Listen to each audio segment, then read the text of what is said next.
Àwọn tí yóò dupò ààrẹ ní 2027 nìyí, ta lẹ̀yin fẹ́ mú o?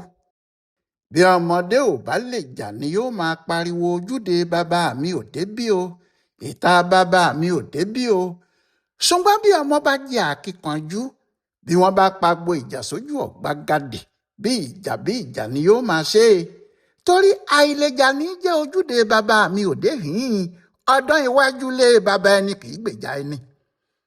Àwọn Inec tí wọ́n ń ṣètò ìdìbò ti pagbo ìjà láàrin àwọn olóṣèlú gbogbo, pàápàá àwọn tí wọ́n fẹ́ du ipò ààrẹ. Ọ̀rọ̀ ti di tọlọ́mọ kan ló ṣòro kóńkó làwa ṣojú.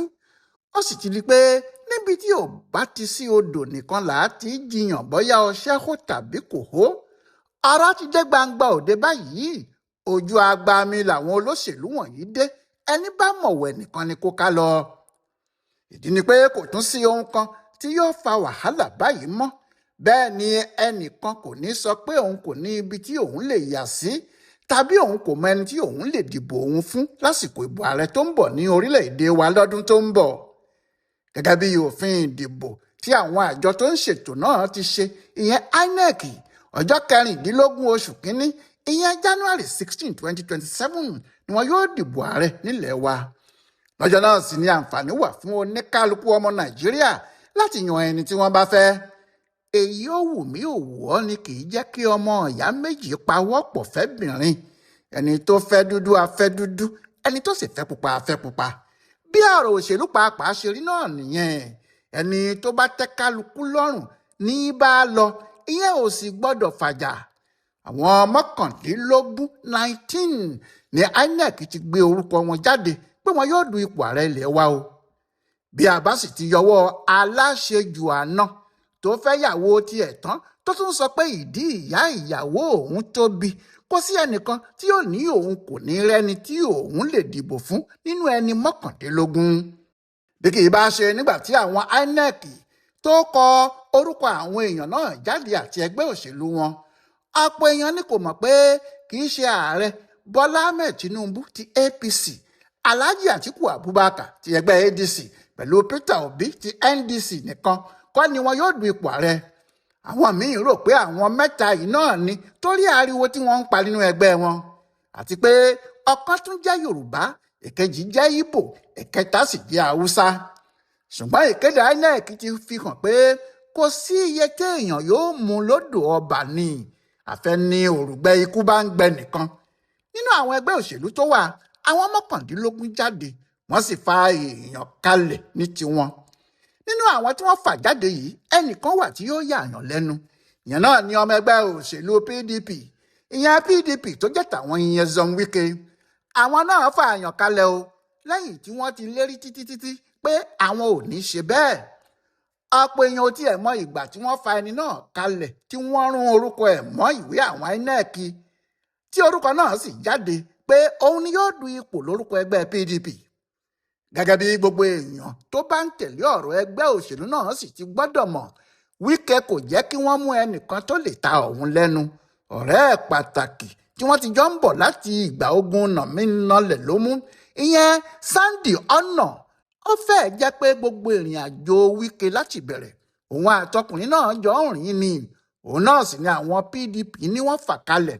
Èyí ni pé tó bá di kàráǹgídá, tọ́rọ̀ bá di ibi tí odò fẹ́ gbé òmùwẹ̀ lọ, ibi tí Wike bá ní kí ọkùnrin náà lọ ni yóò lọ. Kì í ṣe pé yóò rìn gbẹ̀rẹ̀gbẹ̀rẹ̀ débẹ̀ pàápàá, eré gidi ni yóò sá máa lọ síbẹ̀ bí ẹran tó gbọfà. Ohun kan tí INEC tún ṣe tó dáa ni pé wọ́n ṣe àlàyé nípa ẹnìkọ̀ọ̀kan àwọn èèyàn náà tí wọn yóò du ipò ààrẹ. Bẹ́ẹ̀ ni wọ́n sì sọ nípa àwọn igbákejì wọn pàápàá. Béèyàn dé orí àti ayélujára gédégbé ni yóò bá wọn. Àwọn ni wọ́n fi orúkọ ààrẹ Bọ́lá Tinubu síwájú gẹ́gẹ́ bí òǹdíje lórúkọ APC. Wọ́n ní ẹgbẹ́ òṣèlú ẹ̀ ló kọ́kọ́ gbé ìwé tiwọn tó pé kalẹ̀ lọ́dọ̀ àwọn. Bẹ́ẹ̀ ni wọ́n sọ pé Tinubu ni yóò du ipò ààrẹ lórúkọ ẹgbẹ́ náà nìyẹn. Wọ́n sì ṣàlàyé pé Tinubu kàwé ní ilé ìwé gíga jù Chicago State University. Ó jáde ní 1979. Ó sì padà wá sí Nàìjíríà láti ṣe àgùnbánirọ̀ ẹ̀ ní 1982 sí 1983. Bó tilẹ̀ jẹ́ pé wọn kò fi ibi tó ti kàwé alákọ̀ọ́bẹ̀rẹ̀ àti ti girama sí i, wọn kọ gàdàgbà síbẹ̀ pé ọjọ́ kọkàndínlọ́gbọ̀n oṣù kẹta 1952 ni wọ́n bí. ọmọ ọdún mẹ́rìnléláàádọ́rin 74 ni. ní ti igbákejì ẹ̀ Kashim Shettima, òun ní òun kàwé primary òun ní Lamizula Primary School ní 1972 sí 1978. òun tún ka girama ní Government Secondary School Pottinscombe ní 1979 sí 1983 kí òun tó wá lọ sí yunifásitì Maiduguri tí òun gba oyè àkọ́kọ́ tí òun sì lọ sí yunifásitì Ìbàdàn fún oyè kejì tí wọ́n ń pè ní masters. orúkọ ẹ̀ sì wà nínú ìwé INEC yìí gẹ́gẹ́ bí ẹni tí yóò du ipò igbákejì ààrẹ lẹ́yìn Tinubu. ọmọ 60 ọdún ni yóò pé ní ọjọ́ kejì oṣù kẹsàn-án September 2, 2026 tó ń bọ̀ yìí. bẹ́ẹ̀ náà ni Àtíkù Abubakar, àgbàlagbà apámákù olóṣèlú, ẹni tó ti ń pariwo láti ọjọ́ yìí pé òun ní àwọn nǹkan kan tí òun fẹ́ ṣe nílé ìjọba Nàìjíríà, tó sì ti ń bẹ ọ̀pọ̀lọpọ̀ ọmọ orílẹ̀-èdè yìí pé kí wọ́n dìbò fún òun kí wọ́n lè rí idán tí òun fẹ́ pa. òun náà ti kó ìwé tiẹ̀ kalẹ̀, INEC sì kéde ẹ̀ bí ẹni tí yóò du ipò ààrẹ lórúkọ ẹgbẹ́ ADC, àti pé ní 1954 ló ti jáde ìwé primary ẹ̀ o, tó sì jáde ìwé gíga girama ní 1961.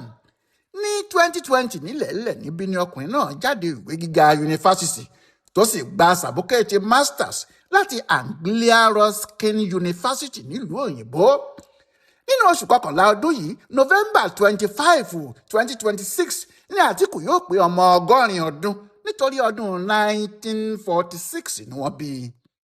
bẹ́ẹ̀ náà ni igbákejì òun náà Rotimi Shibuso Amechi, ó ní òun kàwé òun ní St. Teresa Primary School Ubima, òun sì kàwé 10 jáde ní Government Secondary School Okolobiri ní 1982 kí òun tó lọ sí yunifásitì Pọ́tà àti Base University tí òun sì kàwé di lọ́ọ̀yà amòfin. ọjọ́ kẹtàdínlọ́gbọ̀n oṣù karùn-ún May 27, 1965 ni wọ́n bí i sáyé, ọmọ ọdún 61 ni. Peter Obi ni wọ́n tún kọ orúkọ ẹ̀ sí kẹta wọn. wọ́n kọ orúkọ ẹ̀ bí ẹni tí yóò du ipò ààrẹ. Peter Obi, ọkùnrin gbàǹgbà fòògùn gbàǹgbà láyà, ẹni tó ní bí òun bá fi lè gbàjọba ẹ gbàgbé ogun afẹ̀míṣòfò nítorí òun yóò lọ máa ká àwọn tẹ́rọ́rìsì náà mọ́ inú igbó ni. àwọn INEC kó ìwé ẹ̀ kalẹ̀ o, wọ́n ní St. Augustine ló ti ka ìwé primary ẹ̀ ní Anambra, tó sì padà wá lọ sí Christ the King College níbi tó ti kàwé 10 jáde ní 1978. lẹ́yìn náà ló sì wọ University of Nigeria ní Nsukka níbi tó ti kàwé gíga jùlọ ẹ̀ jáde. ọdún 1961 ni wọ́n bí ní ọjọ́ kọkàndínlógún oṣù keje ọdún náà, July 19, 1961. òun náà ti múra bí Kwankwanso, INEC sì ti gbà á wọlé fún. Kwankwanso náà kò kó ìwé ẹ̀rí ìwé 6 àti ìwé 10 ẹ̀ sílẹ̀ o, àmọ́ ó mú sàbúkẹ́ẹ̀tì Polytechnic Kaduna wá, ó ní níbẹ̀ lòun ti jáde lọ́dún 1980. ọjọ́ kọkànlélógún oṣù kẹwàá ọdún 1956 ni wọ́n kọ síbẹ̀ pé wọ́n bí i. Olúwaṣèyí Mákindé àti Rọ̀bẹ̀lẹ̀sìndọ́gba tó lóun yóò já ìjọba yìí gbà òun yóò sì ṣe é dáadáa ní àwọn INEC kọ orúkọ ẹ̀ pé yóò du ipò ààrẹ lórúkọ ẹgbẹ́ òṣèlú APM. ẹgbẹ́ òṣèlú PDP lọkùnrin náà wà tẹ́lẹ̀, ìjà ló dé lórí dòwe nígbà tí ojú sánmọ̀ sì bẹ̀rẹ̀ sí dúdú tí gbogbo ilẹ̀ ń lọ yìí biribiri. Mákindé fẹgbẹ́ PDP sílẹ̀ fáwọn alátakò ẹ̀, ó sì gba inú ẹgbẹ́ APM yìí lọ. àwọn náà tí wọ́n sì ti rò pé ìrètí ti pin tẹ́lẹ̀, tí wọ́n ti rò pé títàn ti dé bá ẹgbẹ́ òṣèlú àwọn, ní àṣẹ báyìí lọ́lọ́run rí bí tẹnìkan ò bàjẹ́ tẹnìkan ò mà ní dáa o. ni wọ́n bá fọwọ́ méjèèjì gbé Mákindé gẹ́gẹ́ bí ẹni gbé ayan dìyẹ, ni Mákindé bá di olùdíje APM. Ìbàdàn ni wọ́n ti bí i, níbẹ̀ náà ló sì ti lọ sí St. Michael Primary School ní Yemẹtu. lẹ́yìn náà ló lọ sí Bishop Phillips Academy tó ti kàwé gíga girama ní Mọ̀nàtán kó tó wá ṣẹ̀ṣẹ̀ wọ University of Lagos ní 1985. bó ṣe kó ìwé ẹ̀ fáwọn INEC rèé tí àwọn yẹn sì kọ jáde. òun náà yóò du ipò ààrẹ lórúkọ APM. ọjọ́ 25 oṣù kejìlá December 25, 1967 ni wọ́n bí i, ọmọ ọdún 61 ni. bẹ́ẹ̀ náà ni Adéwọlé Adébáyọ̀, ẹni tó ti ń sọ pé àsìkò àwa yúùtù rèé tipẹ́tipẹ́, pé òòṣà tí a bá ṣe tí à lé àwọn ọmọdé nídìí ẹ̀, òòṣà náà yóò parun ni. òun náà tún jáde lọ́dún yìí o, ó sì wà nínú àwọn tí INEC kọ orúkọ wọn jáde pé wọn yóò du ipò ààrẹ. òun ni olùdíje lórúkọ ẹgbẹ́ òṣèlú SDP. àwọn Inec ní ọjọ́ 8 oṣù kínní ìyẹn January 8, 1972 ni wọ́n bí. St. Stephen Primary School ní ìlú Ondo ló ti kàwé primary ẹ̀ tó sì kàwé gíga ẹ̀ níbẹ̀ náà ìyẹn ní St. Joseph College londo kó tó wá lọ sí Ọbáfẹ́mi Awólọ́wọ̀ University tó sì kàwé di lọ́ọ̀yà amòfin. Òun ni àwọn SDP mú, Inec sì gbé orúkọ ẹ̀ jáde. Ọmọyẹlé Sowore kì í ṣe ẹnìkan tí àwọn èèyàn mọ̀. Òkèrè ojúlé fìjà lọ, wọ́n ń lé bọ̀ lẹ́yìn òun lé ara wájú. Ẹnìkan tó lóun fẹ́ràn láti máa fa ìjọ̀gbọ̀n pẹ̀lú àwọn aninilára. Òun náà ti jáde báyìí o. Inec sì kọ orúkọ ẹ̀ pé òun ni yóò du ipò ààrẹ Nàìjíríà lórúkọ ẹgbẹ́ òṣèlú AAC. Bó tiẹ̀ jẹ́ òun náà kò kó ìwé ẹ̀rí alákọ̀ọ́bẹ̀rẹ̀ àti ti girama ẹ̀ síta, kò sí ẹni tí kò mọ̀ nígbà tó wà ní University of Lagos gẹ́gẹ́ bí ààrẹ ẹgbẹ́ àwọn akẹ́kọ̀ọ́ Nàìjíríà jákèjádò. Lẹ́yìn náà ló sì lọ sí Amẹ́ríkà tó kàwé gba oyè gíga masters kó tó dá iléeṣẹ́ ìròyìn Sahara sílẹ̀. Kìnní kan lọ̀rọ̀ ọkùnrin náà báyìí o. Ó ní òun ò fẹ́ máa jẹ́ Ọmọyẹlé mọ́ torí òun ti dàgbà ju ẹni tí wọ́n ń pè ní ọmọ kékeré lọ, àti pé bàbá Yẹlé ní kí àwọn èèyàn máa pe òun báyìí nítorí agbanitara òun o. Ibi tí èèyàn bá ságùn dé náà làgbà ẹ̀. Ọjọ́ 16 oṣù kejì February 16, 1971 ni wọ́n bí. Ọmọ ọdún 65 55 years ni. Ọ̀pọ̀ àwọn èèyàn ní kò mọ̀ Donald Duke dáadáa mọ́. Ọmọ olówó kan báyìí ni o.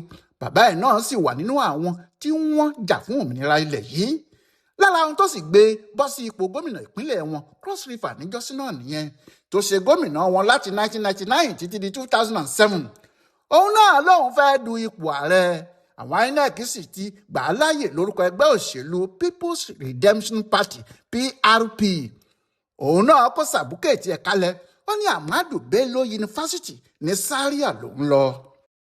Yàtọ̀ sí àwọn yìí tí Inec ti kọ orúkọ wọn síta pé wọn yóò du ipò ààrẹ lásìkò ìbò 2027. Bọ́lá Tinubu APC, Atiku Abubakar ADC, Peter Obi NDC, Ṣèyí Mákindé APM, Ọmọyẹlé Sowore AAC, Adébáyọ̀ Adéwọlé SDP, Sunday Ọ̀nà PDP àti Donald Duke PRP.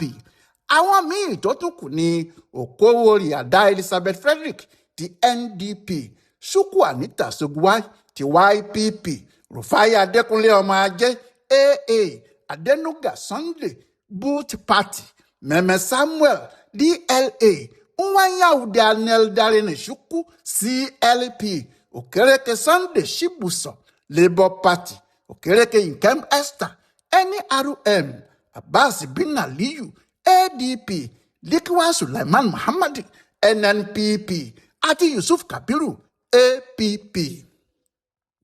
Orúkọ gbogbo àwọn 19 náà rèé pẹ̀lú àwọn ẹgbẹ́ wọn. Ẹgbẹ́ pọ̀, èèyàn pọ̀, yàgbó yàjù bí Ọ̀ṣun Òṣogbo. Ibi tó bá wù kálukú ló lè yà sí, ẹni bá wù kálukú ló lè bá lọ. Àwáwí kan kò sì sí níbẹ̀ mọ́ rárá. Ìyẹn ló ṣe jẹ́ pé ẹni tó bá rẹ̀ nìkan ni kó pariwo pé ó ti rẹ òun o. Bí èèyàn bá ń gbẹ́dọ̀ tó ń tutọ́ sọ́wọ́, ó rẹ̀ ni ó jàre. Pé bóyá Tinubu àtàwọn èèyàn ẹ̀ fẹ́ sọ Nàìjíríà di ẹgbẹ́ òṣèlú kan ṣoṣo, ìyẹn ti kúrò níbẹ̀ báyìí o. Ẹgbẹ́ òṣèlú ti pọ̀ lọ́jà. Owó rèé, ọjà rèé ni. Kò sẹ́ni tó lè ní òun kò rí ibì kan lọ. Àfọlẹ́nìkan o. Àfọlẹ́nìkan láàyè ò gbà. Ibi gbogbo ló gbà lágbára. Ọjọ́ ìbò náà ti súnmọ́lé báyìí. Ta lẹ̀yin fẹ́ bá lọ o? Aláwọ̀lá alága ló ń ṣe àkọsílẹ̀ orúkọ àwọn ẹgbẹ́ òṣèlú tó fẹ́ dupò ààrẹ Nàìjíríà ní 2027 fún ibùdó àgbáyé fún àṣà àti ìṣe Yorùbá World Center nínú ọgbà Yunifásitì Ìbàdàn. A kú iṣẹ́ ọjọ́ ìṣẹ́gun òní o.